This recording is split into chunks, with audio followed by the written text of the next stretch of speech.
If you haven't heard about Anchor, it's the easiest way to make a podcast. Let me explain. It's free. There are certain tools that allow you to record and edit your podcast right from your phone or computer. Anchor will distribute your podcast for you, so it can be heard on Spotify, Apple Podcasts, and many more. You can make money from your podcast with no minimum listenership. It's everything you need to make a podcast in one place. Download the free Anchor app or go to anchor.fm to get started.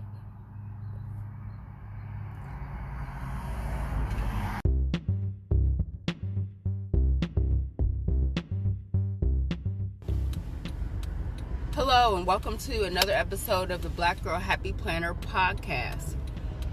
Today is Wednesday, and so on Wednesdays I like to focus on my writing and my writing projects.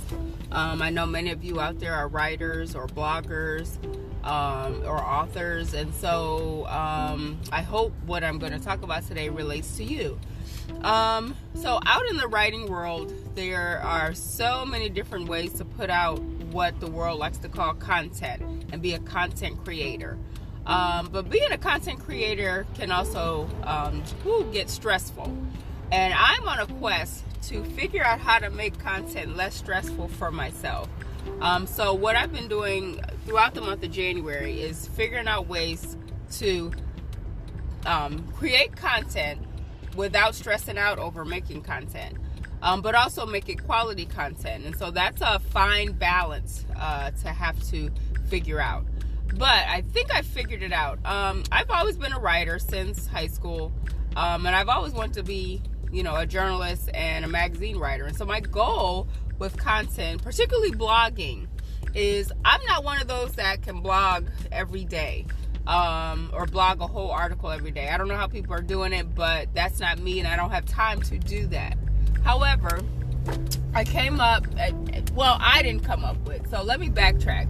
A couple weeks ago, I took a 2-part workshop on how to make time for writing. So I took notes, and I've taken into account all the things that the leader of the workshop talked about. And then I've also been reading a book called The 12-Week Year for Writers. And so the 12-Week Year for Writers encourages you to plan out your writing life in 12-week stints. Basically 90 days. A quarter, okay?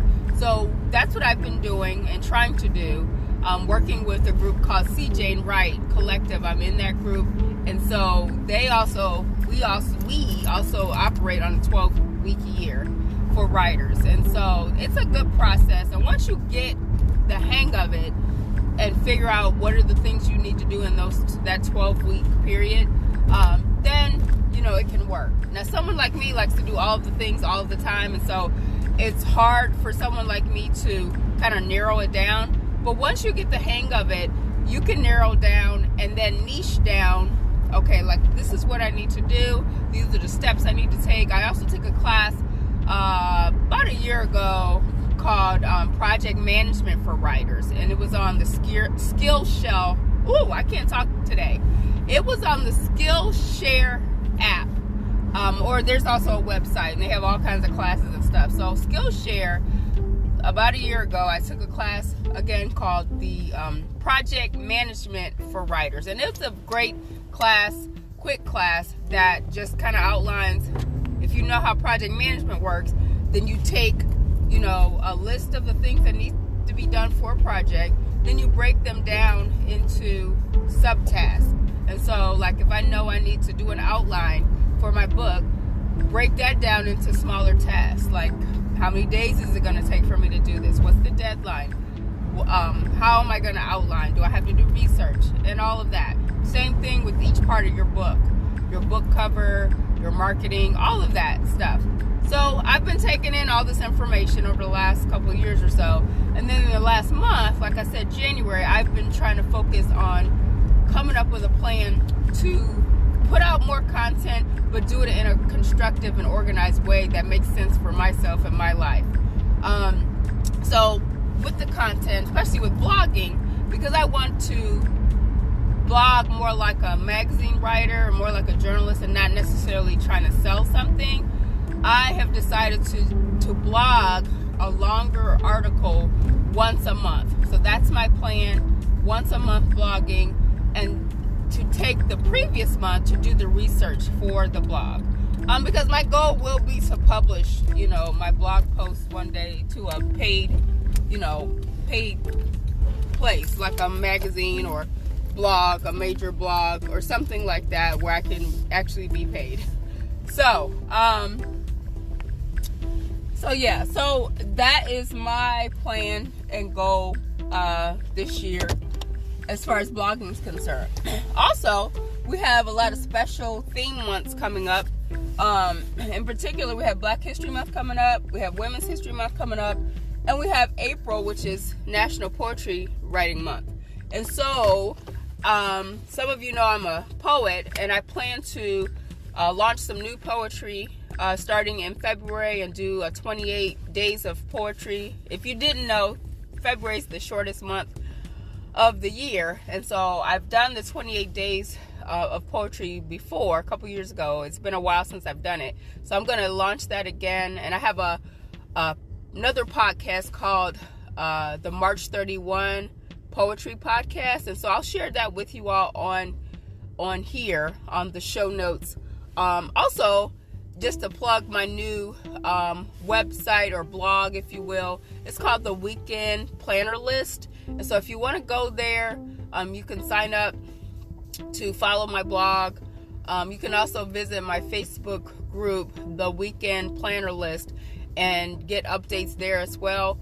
But I'll share my poetry stuff there in both places. I'll also share this podcast on the blog and with the show notes. That should, what is today, Wednesday? It should be up by Friday. Those are the things I'm working on. Poetry, 28 days of poetry in February.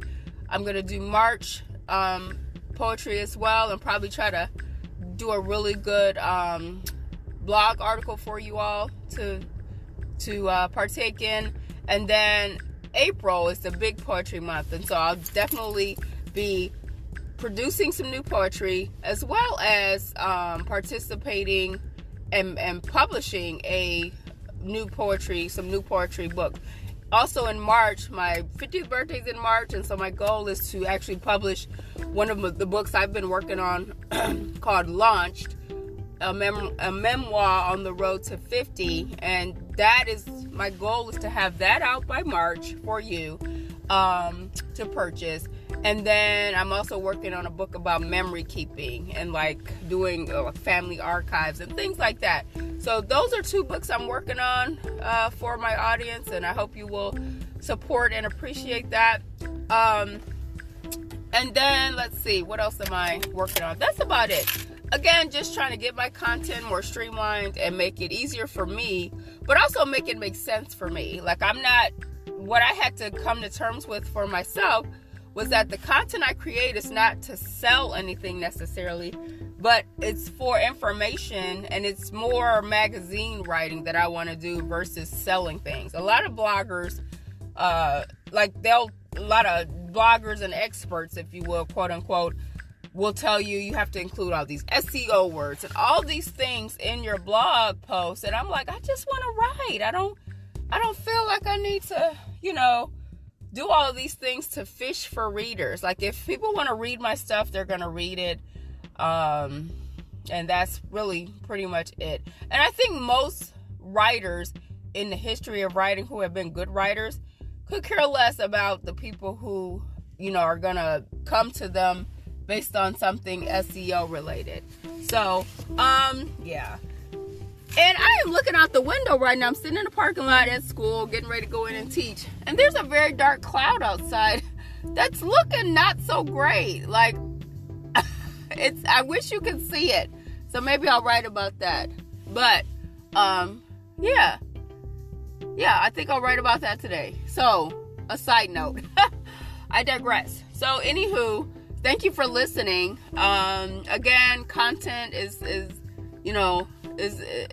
been a struggle the last few months, and I finally have figured out how I want to create content. I want to do more podcasting. I want to do more constructive blogging for my audience.